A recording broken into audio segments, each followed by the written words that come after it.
നാസയുമായി ബഹിരാകാശ കരാറിൽ ഒപ്പുവെച്ച് Saudi Arabia. ബഹിരാകാശ പര്യവേഷണം, ശാസ്ത്ര ഗവേഷണം, വാണിജ്യ പ്രവർത്തനങ്ങൾ എന്നിവയിൽ സഹകരണം വർദ്ധിപ്പിക്കാനാണ് കരാർ ലക്ഷ്യമിടുന്നത്. ബഹിരാകാശ മേഖല വികസിപ്പിക്കാനുള്ള സൗദി അറേബ്യയുടെ പ്രവർത്തനങ്ങളുടെ നാഴികക്കല്ലാകും പുതിയ കരാർ. സൗദി അറേബ്യയും അമേരിക്കയുടെ ബഹിരാകാശ ഏജൻസിയുമായ നാസയും തമ്മിലാണ് പുതിയ കരാറിൽ ഒപ്പുവെച്ചത്. ബഹിരാകാശ പര്യവേക്ഷണം, ശാസ്ത്ര ഗവേഷണം, വാണിജ്യ പ്രവർത്തനങ്ങൾ എന്നിവയിൽ സഹകരണം വർദ്ധിപ്പിക്കാനാണ് കരാർ ലക്ഷ്യമിടുന്നത്.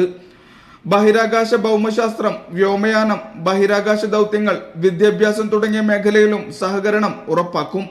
ശക്തമായ ബഹിരാകാശ മേഖല വികസിപ്പിക്കാനുള്ള സൗദി അറേബ്യയുടെ ശ്രമങ്ങളുടെ ഭാഗമായാണ് പുതിയ കരാർ. സൗദി ബഹിരാകാശ ഏജൻസി ചെയർമാൻ അബ്ദുള്ള അൽ സബാഹയാണ് ഇക്കാര്യം വെളിപ്പെടുത്തിയത്.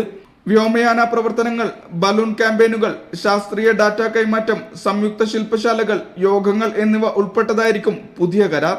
ബഹിരാകാശ മേഖല വികസിപ്പിക്കാനുള്ള സൗദി അറേബ്യയുടെ പ്രവർത്തനങ്ങളുടെ നാഴികക്കല്ലാവും പുതിയ കരാറെന്നും അദ്ദേഹം കൂട്ടിച്ചേർത്തു.